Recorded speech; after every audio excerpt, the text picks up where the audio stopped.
Chairman সাহেব, chairman সাহেব,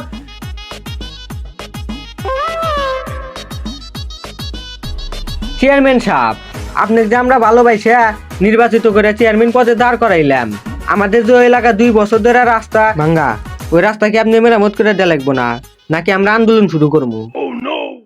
এক দফায় এক দাবি, চেয়ারম্যান তুই পদত্যাগ করবি, এক দফায় এক দাবি। চেয়ারম্যান তুই পদত্যাগ করবি।